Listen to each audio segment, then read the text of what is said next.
Today I'm having coffee with Kalena Bovell. Kalena is the conductor of the Memphis Youth Symphony and the assistant conductor of the Memphis Symphony Orchestra. I've never met Kalena before, so we're not personal friends, but I know that she's a pretty good conductor and she has outstanding taste in 80s movies and music, and that's enough for me to want to get to know her better. So I'm going to make a coffee and cold call Kalena in just a minute.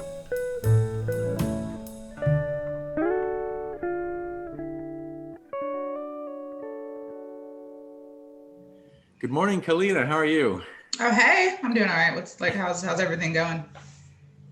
It's going okay. It kind of is what it is. It is what it is. That's what we said in 2020, and now it looks like that's the motto of 2021 as well. No, but now it's like January 8th, 2020. We're just still stuck in 2020, right? Like that's just kind of the feeling for right now.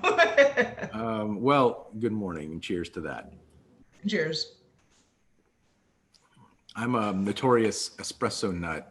My affinity for Italian espresso and French espresso is famous. But do you have a special coffee thing? What do you do in the morning? I'm actually drinking my tea. So I have a cup of tea every single morning. It's kind of random. My grandmother pretty much raised my brother and myself while my parents worked full time. And so my grandmother had tea every single morning. And so as I got older, I pretty much copied what my grandmother did. So she used to do it the British way, which put in the condensed milk and the sugar. But since I'm allergic to dairy, I just drink it straight black with my tea. I'm with my sugar. So yeah, I have my little cup of tea, and this is like the only cup of tea I'll have all day. Yeah, that's not bad. I tried really hard to get into tea a few years ago. I just I don't know that I don't like it. I just prefer espresso. So like, do you prefer like the taste of coffee, or like do you like you know what I'm saying? Because there's some people who are like, oh, I just love the taste of coffee, whereas some people it's just kind of they enjoy the warmth of like how it makes them feel.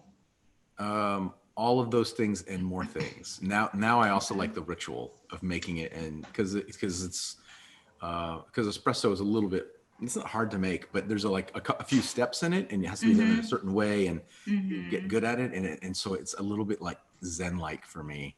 Oh, interesting. Okay. Yeah, because it's got to be just the right amount, and you pack it just a certain way, and I also like do my cup kind of OCD style.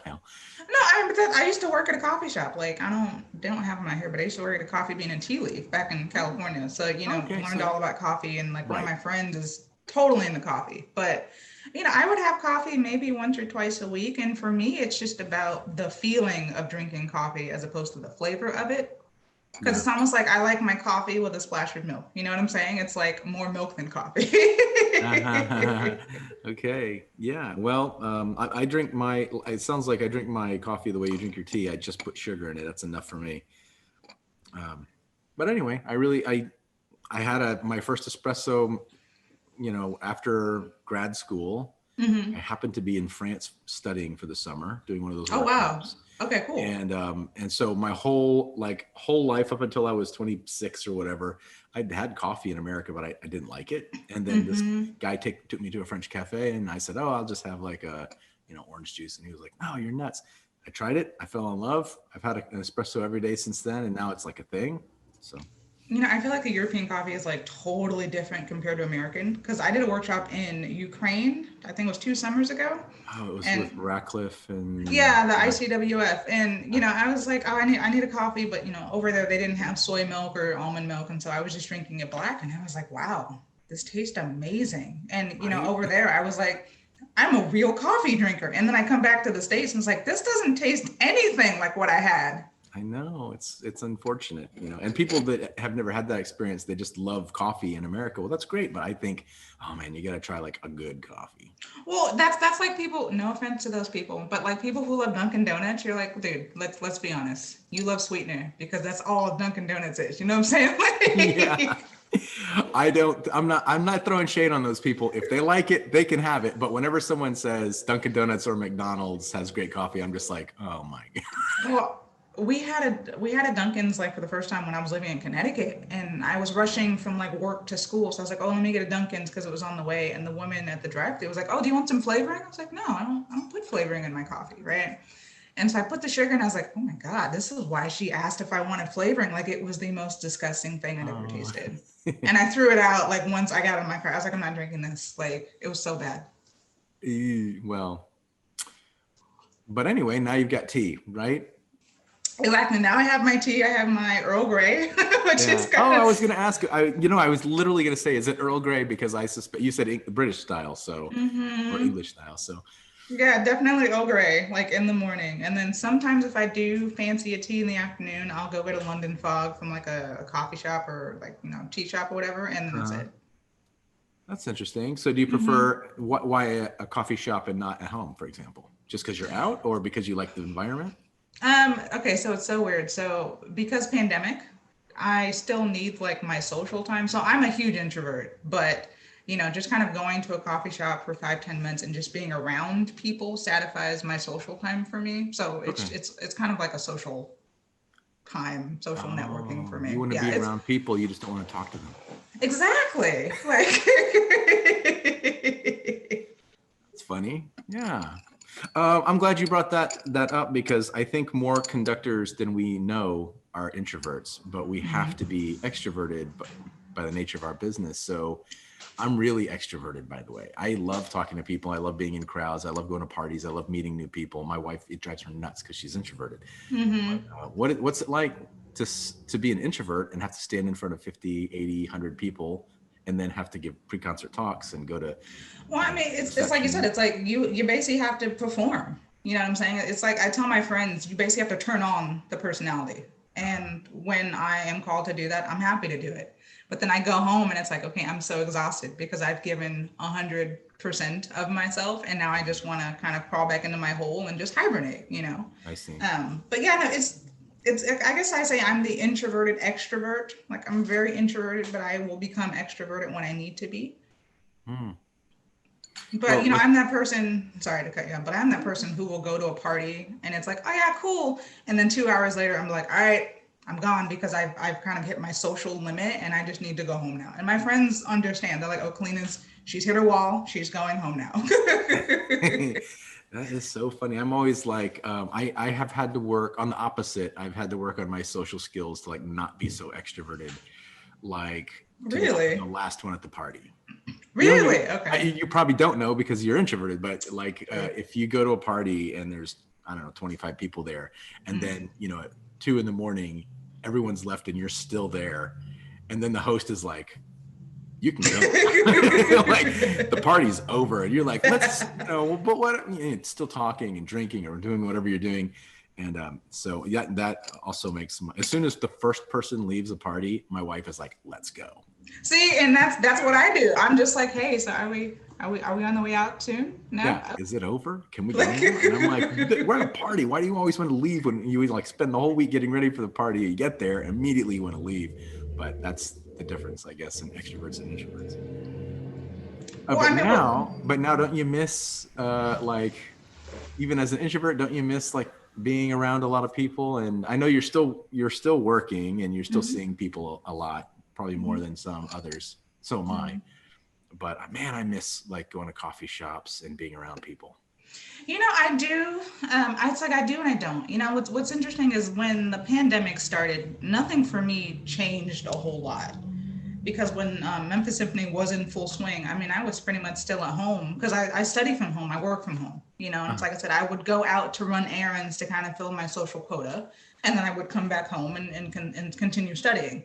So once the pandemic started, it was like, well, I'm still working from home, I'm still doing everything from home, like nothing's really changed except now I wear a mask to go out. You know, Mm-hmm. but now that we've been in this for what almost 10 months now, I mean, I Long miss hanging time. out with my friends the most. It's like I miss being able to go to like a restaurant or a coffee shop and sit down with them comfortably and not have to think about, oh, is COVID in this room, or oh, just so many of those different things. But Yeah. I mean, honestly, I kind of feel like my life is still kind of very similar. Like I'm still at home studying. I did a little bit of traveling. I was in London back in November because I conducted the Chineke Orchestra, which was really cool. But even that was like, I had to quarantine for 14 days. And for the first 14 days, I was like, well, I feel like I'm back in Memphis doing the same exact things I would do there, except I'm in London. So, Well, that's good. But at least but the youth orchestra was still meeting, still rehearsing face to face. so no. So once pandemic started, my youth symphony has not rehearsed the large group in person. Like we've been doing a lot of chamber music groups. And so I think the largest group we had was maybe 5 or 6 kids. But in terms of anything larger than that, we haven't attempted, because of course, we're really thinking about the safety of our students and also our staff, and things continue to rise in Shelby County. And we just don't want to take that risk, as most organizations don't. Right. Yeah. I Yeah, mean, here- what about you? I mean, you're in academia, correct? Yeah, that's right. Yeah, I'm at a university in Topeka, Kansas. Okay. And how are things going there? Well, we kept doing face-to-face orchestra ensembles. Mm-hmm. In the fall, I should say in the spring, right when the pandemic started, we like canceled everything and just everything went online because Yeah. nobody knew what to do. You remember, everybody was like, "What do we do? I don't know." Yeah. Online, and then nobody was equipped to do it, and students were, didn't have Wi-Fi or didn't have computers. So anyway, over the summer we worked it out, and in the fall we started. If you can teach it online, teach it online. If it can't be taught online, do it in person. So Okay. ensembles were in person. And I think we're all really grateful for that because we got to continue our ensembles, but with masks and social distancing and everything else, it was really, really hard. Yeah, I bet. I mean, did you feel like you were having to prepare even more so than before? A little bit, but not because of the virus as much as just because of the numbers and the instrument. Like my orchestra went from 50 people to 25. Oh, wow. overnight. And so okay. now I'm like, okay, what repertoire can I do with this group of instruments? And I had to do a lot of arranging and writing this part out for that instrument, and so it was a lot. And our rehearsals got immediately much shorter. So what were the rehearsals before pandemic? I used Like, to how rehearse long? for an hour and 15 Okay. twice a week. I have 2 ensembles, so an hour and 15 twice a week for each ensemble, and then those rehearsals got reduced to 30 minutes. We can only rehearse for 30 minutes at a time. So Oh, wow. if you see an ensemble, let's say a chamber orchestra of 24 or 25 people twice a week for 30 minutes, what can you do? You just Well, can't do it. honestly, so I used to work at a high school in Connecticut, and my orchestra, we would meet either twice a week or 3 times a week, just depending on the schedule, because it was kind of like an A/B type of thing. Right. And I had my kids for 40 minutes. And you'd be like, what can you do in 40 minutes twice a week? I mean, talk about retention being low, talk about, skill level being varied, because you have kids from all different walks of life and backgrounds. So I totally get that. Oh yeah, no, I remember I taught middle school and high school too, and Really? I remember the class. I don't remember how they were 50 minutes, maybe a little bit longer, but the first 10 minutes are lost because that's just get your instruments out and get them tuned up and then monkeying around and all that stuff. And then the last 5 minutes are lost as well because you got to undo all that.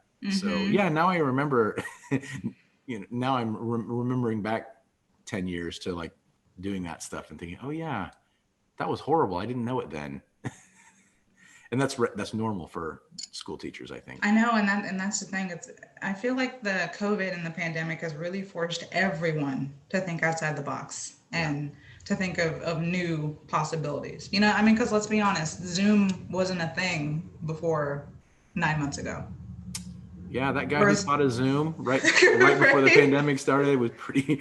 I don't know if he was a genius, but he got lucky. That's for sure. Right? I mean, totally. I mean, but the fact that we can hop on a Zoom call and be in completely different states or be in completely different time zones, it's like we weren't able to do that before. Well, we kind of could with Skype. By the way, what happened to Skype? That's a true story.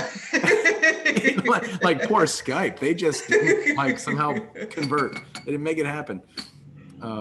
But I never liked it before the pandemic. Like Skype was always an option, but you know how you have to do Skype interviews for orchestra jobs and stuff. I hated doing Skype, and now I kind of like Zoom. I hope we get to do more Zoom after the pandemic ends too. Well, I think Zoom is definitely going to be sticking around for a while. I think most people are kind of like, why have in-person meetings when you can just send an email? Hey, does this time work? Yeah, cool. Okay, great. Right. Yeah. But I miss people though. I miss shaking hands. I'm not only am I extroverted, I'm also touchy. Like I like to shake hands and hug and stuff, and so it's weird. I don't see myself shaking a hand for several years to come. I'll like give you an elbow bump. No, you will get that elbow bump, but that's about it. Yeah. All right. So are you from California originally? Yeah, I'm born and raised. So I was born and raised in Los Angeles. Okay. But my parents are from Central America, so they're from Panama, but I'm first generation born.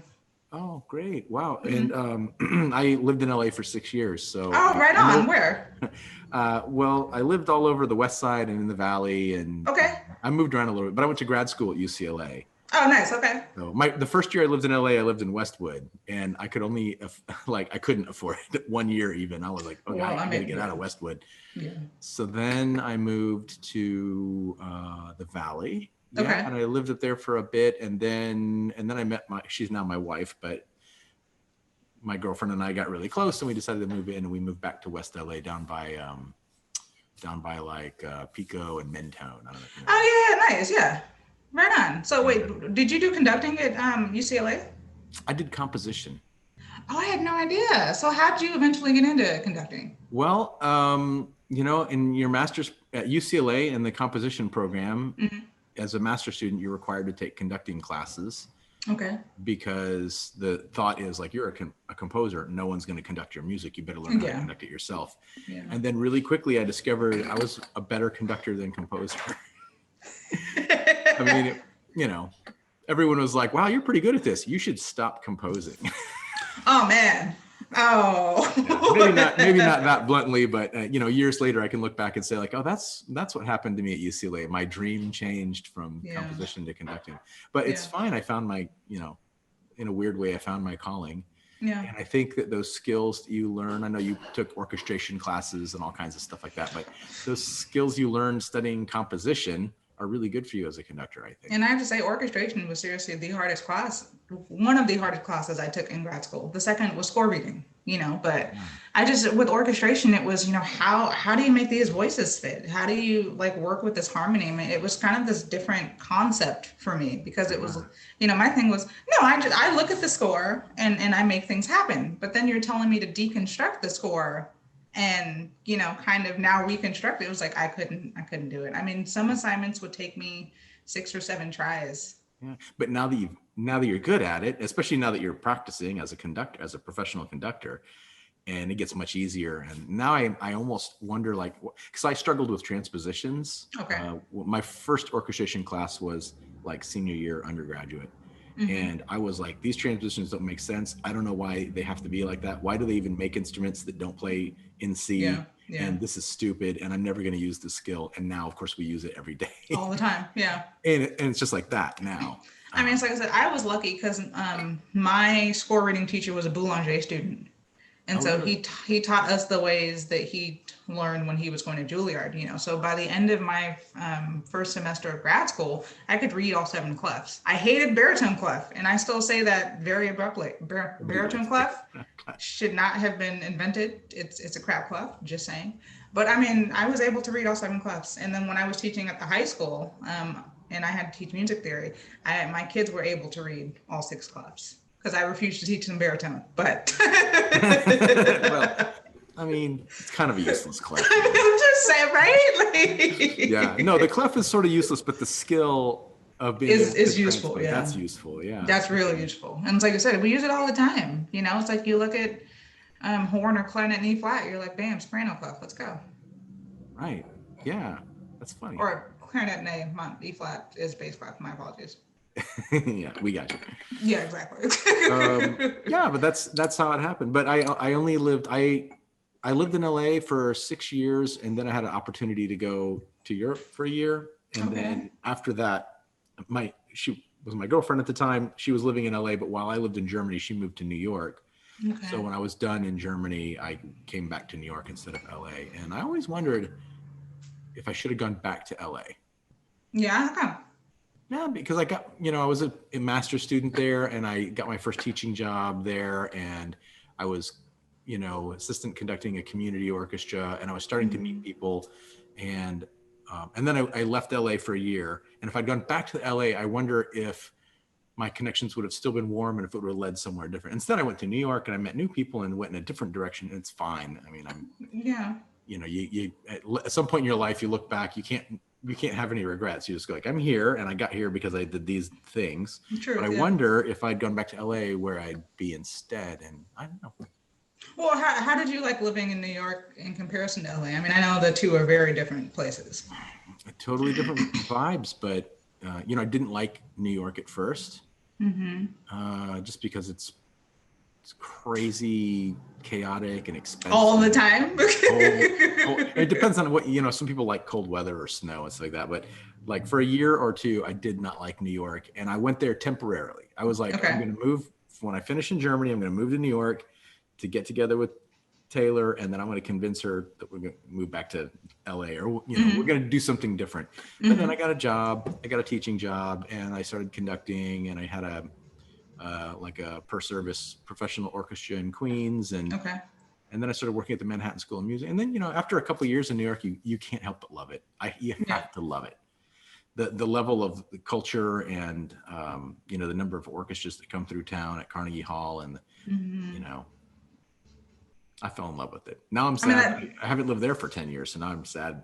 I miss New York. Well, I mean, do you ever kind of see yourself eventually moving back to LA, or do you think you're kind of settled in for where you are right now? I don't know. Yeah. I have no idea.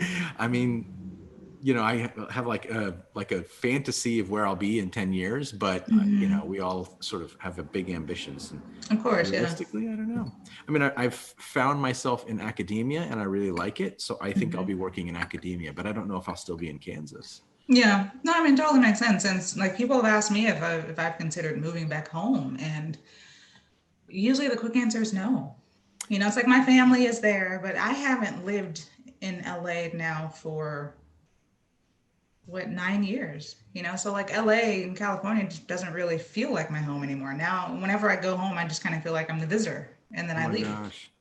You're speaking my language. I'm from Texas originally, and I haven't lived in Texas since the 90s. And when people are like, oh yeah, so Texas is home, I'm like, it's not, right? Like I've lived away from home longer than I lived at home. So yeah.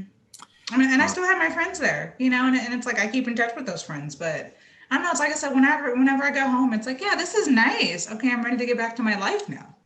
Yeah, right. I'm ready to go home, which is not home. Right? Exactly. Yeah, that's funny that you say that. Well, the thing is, we don't really get to choose where we live, conductors. We go where there's an opportunity. That's how I found myself in LA. And then I found myself in Germany, and then Virginia. All the places I've lived, where I moved there for an opportunity. And if you'd asked me 2 years before, did you think you'd be living in Kansas now? My answer was like, no, I could never have seen that coming. Or, just like I never thought I'd end up in Memphis. I mean, you're in Memphis. How did you know? How did you end up in Memphis? You saw a listing, you applied for the job, you got the job. Oh, I guess I live in Memphis now, right? Yeah, I mean, pretty much. I was working at Loomis. It was 2019, and my music director, Bob Moody, he called me, and he's like, hey, we have this position opening up. Would you like to audition? I was like, oh my God, yes. Just tell me when to get on the plane, Yeah.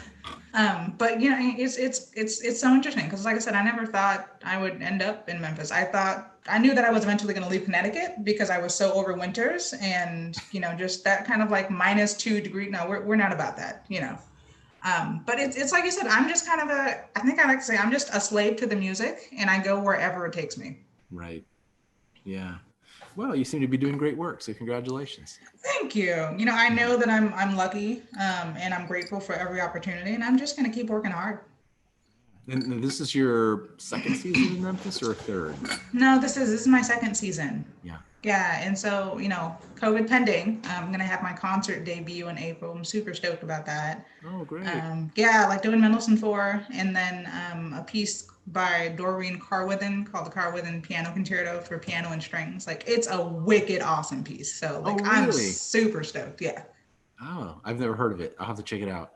Yeah, I'll send you a link. I mean, I discovered it by accident, and usually I never listen to piano concerti straight through. And this one I did, and I was like, whoa, okay, there's something here. So like, it's a really great piece.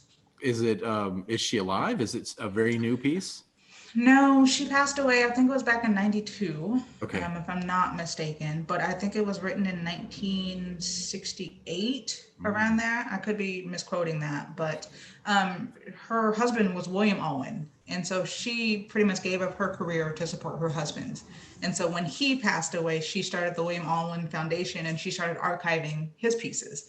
So it wasn't until about the last 15 years of her life where she decided, okay, I want to get back into composing, myself. So she has a really interesting story, I think. And she has a small output of works, but everything I've heard from her so far is just really intriguing and just really captivating. Wow. I'll look it up. Yeah, I'll definitely send it to you. Yeah, great. I'll put a link with this interview because I'm sure other people want to hear about it too. Oh, totally, right? Yeah. So when you moved, you didn't move. You went to visit Ukraine to study with who were the faculty that summer? It was Larry Rockcliffe and then Don Schleicher. Oh, I love that. So, the dynamic duo, basically. Yeah. I've actually never studied with Rockcliffe, or I've never met him. I just hasn't worked out, haven't had time. But but I hear he's great. And I love Don Schleicher, of course. He's fantastic. Yeah, Don's amazing. He has so much knowledge and input to offer. Yeah. So I really enjoyed working with the two of them. And it was my first time in Ukraine. That's the one thing I love about music. It's I'm able to go to these different places because of music. Because before, doing what I do, I wouldn't have the financial means to be able to travel like this. Right. Yeah. And workshops are great. I love workshops. I organize and run a workshop company too. And I do it mostly, I did it when 15 years ago, I started doing it because I couldn't afford to go to workshops. I was going to 2 workshops a year and I was going broke basically because they're pretty expensive. And then the workshop that I loved the most was closing because the person who ran it retired. And so I said, well, don't stop doing the workshops. I'll do the workshop. And so I took over, a buddy and I took over the workshops and we started organizing them. And now I get to go to workshop every year and watch younger conductors. I still participate, but I get to watch other conductors who are younger and in an earlier stage of their career learning. And I still learn stuff every summer, even though I've been doing it for, I've been conducting for over 20 years and I've been running these workshops for 15 years and still every summer I learn a ton. And so, but I think that's the most important thing is that as a conductor, regardless of your experience, you're constantly learning. And I think that's the thing that tends to get lost. Some people might think, oh, I don't need to take lessons. I don't need to have a coach. I don't need to do workshops. It's no, you should always be improving.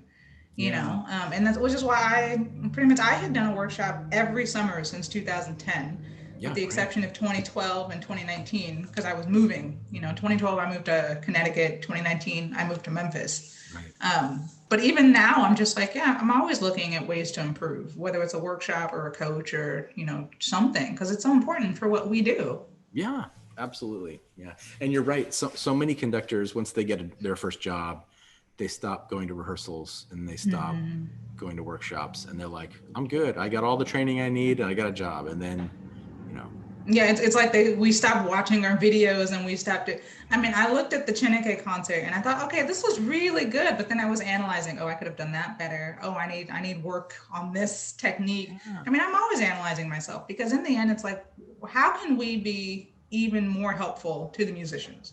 And you can't do that unless you self-analyze.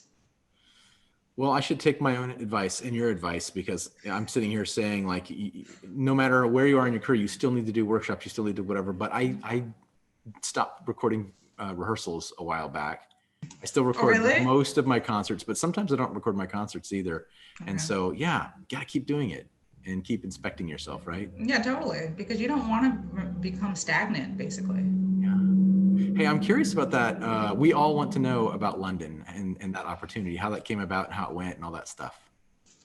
Well, firstly, it was amazing, to be quite honest with you. It was such an incredible experience. It was the hardest thing of my life I'd ever done, both emotionally, mentally, and spiritually. But wow. I'm so thankful for that opportunity. The way it came about was Chineke and Sphinx organization have a partnership. And so I believe it was back in April or May, they put out this project called Music Across the Ocean. And so they used 9 conductors and musicians from across the world. So, based in the United States, based in Europe, kind of based all over. And I was one of the 9 conductors. And Chichi Nwanaku, who's the founder of Chineke, she happened to just notice me from this video. And she said, oh, here's a Black conductor. And here's a Black woman conductor who I've never met, seen, or heard of before. So she reached out to me and said, we have this project in November. Would you be interested in conducting our Chineke orchestra? Wow. And I was like, yes, because, well, the thing about Chineke is that I still remember the press release when they were announced back in 2015. It's like I remember seeing this image of here is a black orchestra started by a black woman. And I remember thinking to myself, one day I'm going to work with that orchestra. Wow. So when she emailed me, it was just kind of like, yes, I would love to, because I've been wanting to do this for so long, because it's like, because of people like you, I'm able to do what I'm doing now. So I went to London, and like I said, I had quarantine for 14 days, which was fine. I was in this cute little flat. I got to just kind of look outside my window and see life happening. But no, it was incredible. I mean, the musicians were just great, and there was so much growth and so much music making that occurred from the very first rehearsal to the recording of the concert. I mean, it was such an incredible experience. And the reason I said it was really challenging physically, because it was basically 6 hours of conducting over 4 days. So that's 24 hours of conducting in 4 days, which I had not done in quite some time. Because of COVID, pretty much all conducting stopped back in March. So for me to get on the podium and wave my arms for 6 hours, it was like, oh man, I'm hurting. Yeah. which was fine, but then also mentally challenging, because it goes back to what we say. Anytime I get off the podium, I self-analyze, and I always think, okay, what were some really good things about rehearsal? What are some things that can still be improved upon? And so I would always go back to my flat and write down the things that needed to be improved upon, and those are things that I would incorporate into my studying for the next rehearsal. So I was always trying to push myself to grow even more, so that I could elevate the musicianship of the ensemble. So it's like you're always being in the moment, but you're always again thinking of how can I be even better. So for me it was challenging, because I had 4 days to kind of rise even more, and I feel like eventually I was able to do that. Still some things that I wish I had done even better, but that's all right, because I'm still learning, and I'm still growing, and hopefully more opportunities will come my way, and I can just work with many different orchestras. Yeah. Well, congratulations. I hope that it went really well and that they call you back. Thank you. I hope so. I think they will. Yeah. Don't jinx it. Well, Kalena, I'm really happy I got to meet you today and that we got to chat a little bit. But I think I'll say goodbye for now. All right, sounds good. Thanks for kind of joining me for my morning tea, and let's definitely stay in touch. Yeah, we should do it in person sometime. Bam. All right, deal. All right. Bye-bye. Bye-bye.